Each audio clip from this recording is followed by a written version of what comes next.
Hi, I'm Marty Levinson. Welcome to the Northtown News Magazine. Hi, I'm Marty Levinson, and welcome to the Northtown News Magazine. Hi, I'm Marty Levinson. Welcome to the Northtown News Magazine.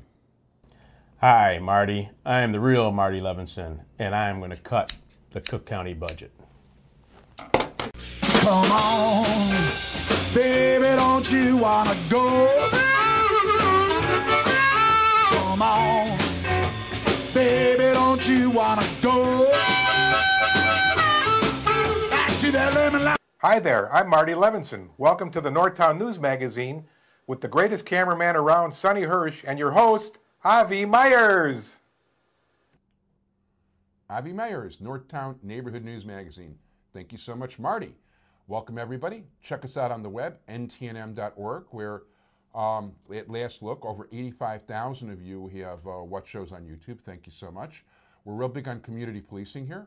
If you go to caps24.org, which is a website run by Sonny Hirsch, our entire technical crew, who is the chairman of the District Advisory Committee for the 24th District, you can find all the different meetings in Rogers Park and West Rogers Park and through the year.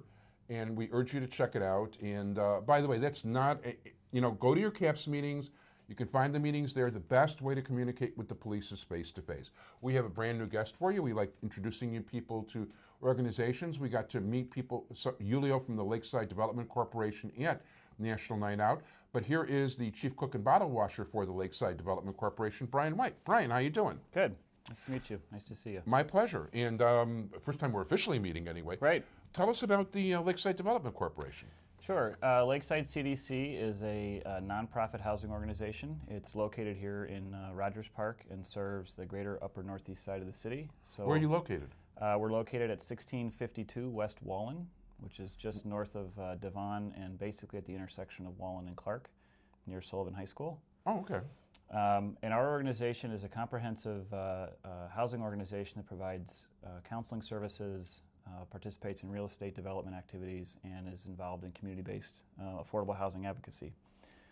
The organization was founded in 2005, so we're relatively new. And each year we assist probably somewhere in the range of maybe 800, 850 community residents with different types of housing needs. That's good. Yeah. Very impressive. Yeah, it's a very busy office. So, are you the one who founded it, or? Well, there were a group of community residents in Rogers Park that founded the organization. I'm one of them, but there were several people who were involved in the founding of the group. Yeah, to get 850, helping 850 people at this point, it's pretty impressive. Yeah, well, we have a range of different services that we work with renters, landlords, people who are homeowners who are at risk of foreclosure, which is a big source of a lot of clients right now. It's scary out there. It is. We also do a citywide program that is for condominium associations, and that also generates quite a few people because we're the only one in the city that works with primarily smaller self-managed condo associations. So if people have trouble that way, you're able to... Right. We provide workshops and we provide technical assistance. So if people are living in a condominium and have a question about something that's happening either with the board or a state law or something to that effect, they can contact us and we would be able to try to help them either match them up with a resource they need or help them to solve the problem. Do you help them renegotiate or? With the homeowners, with the borrowers? Absolutely. Our housing counselors can help negotiate directly with the lender to try to help people avoid foreclosure. One of the things that we're finding is that there are some relatively useful strategies out there for helping people, but many people don't realize that they can get help or they have contacted somebody who is either not credible or who is really just a scam artist, and because they're burned by the experience, they decide this is not for me and I don't want to bother. So the biggest challenge we have with folks that are facing foreclosure is actually getting them into counseling. We've assisted somewhere in the range of 200 people so far this year. I think to date we've had only one person who's actually lost their home. That's great. That's a great batting average. Well, and a lot of this is, there's some results that are yet to be seen because a lot of the folks are on trial modifications where they have to make the payments for a trial period, and if they're able to make that, then the lender has the opportunity to make it a permanent modification. And many of the folks, because of the changes in the programs at the federal level, many of the folks are actually in that trial modification period. So we're not sure if everyone will be able to make it, but we think it's a pretty good chance if they can get to counseling that they can avoid foreclosure. No, that'd be great. I know myself as a walker. I'm walking down the blocks here. more blocks than not, you have houses that have been foreclosed or up Yep. for sale, or water disconnection notices, and Right. you know, I'm seeing classic Chicago bungalows in good shape, short sale, $199,500. Yeah. Well, And lower than that in some places. I mean, studios at Winston Towers you can get for like the smaller units there $50,000-$60,000 right now. Yeah, the most recent market data for Westridge showed that the prices in Westridge had dropped. I believe for the north side it was the largest drop of any community in the north side, and it's short sales, but it's also we have a lot of units that are in foreclosure through a development that has failed. So a developer who tried to complete a condo conversion or a new construction project and couldn't deliver the units. Those units are actually on the market as auctions or as real estate owned properties for even less than the $50,000 or $60,000.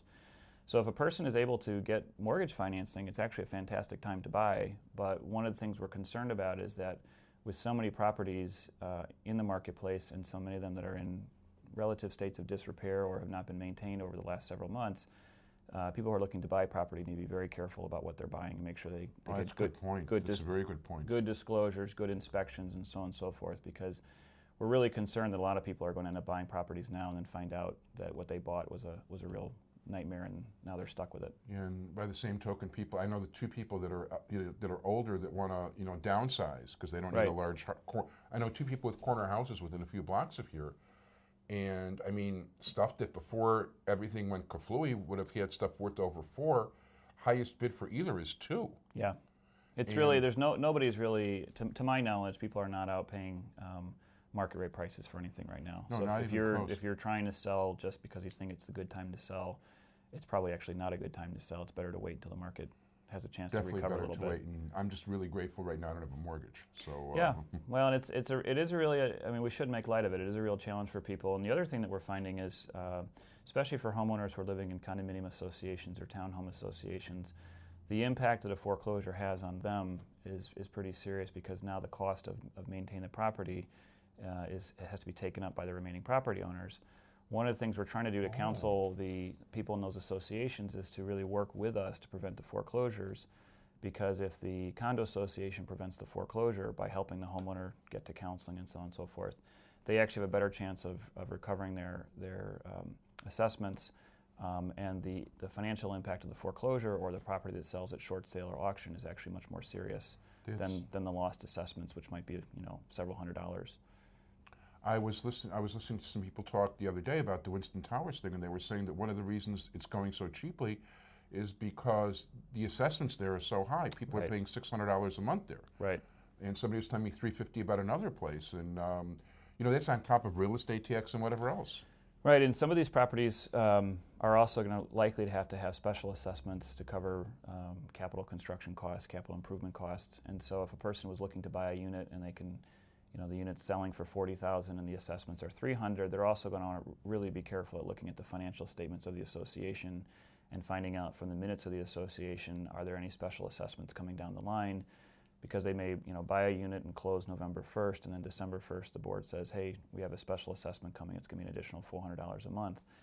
And in the state of Illinois, the individual unit owner has very limited power over the board. It's really a very board-heavy statute. And so the unit owner who buys that unit on November 1st gets a special assessment on December 1st, they're stuck with it. And they really don't have an opportunity to not pay it or to protest it. So it's really a situation of buyer beware in terms of getting into the marketplace.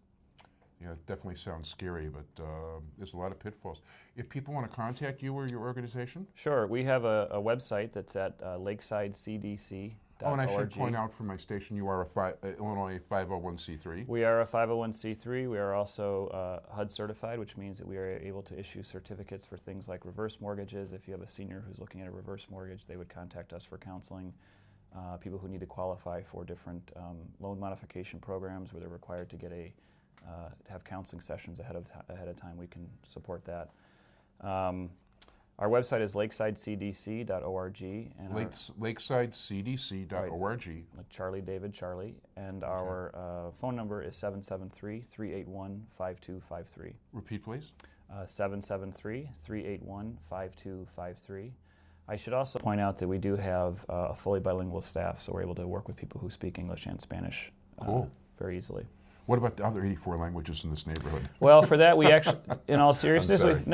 we actually do have partnership relationships with other organizations where we can make referrals. And one of the things we want to try to point out to people is that whether they live in the neighborhood or they know somebody who's in the area, it could be in the suburbs or it could be other part of the city of Chicago, if they know somebody who has a housing issue or housing need that is causing problems, and as I said, it's tenants, landlords, homeowners, right on down the line, they can feel free to contact us either through our website or over the phone. And a lot of the folks that we end up getting calls from, especially for foreclosures, don't actually live in the neighborhood. And the reason is they don't want to go to see somebody in the neighborhood because they're concerned about the potential of somebody finding out that they're having difficulties. So they want to be referred someplace else, which we oftentimes will do. I understand that. At this point, we're running out of time, but I want to thank you Sure. very much, Brian White. Thank you so much for coming here. Thanks You're for being welcome. on the show.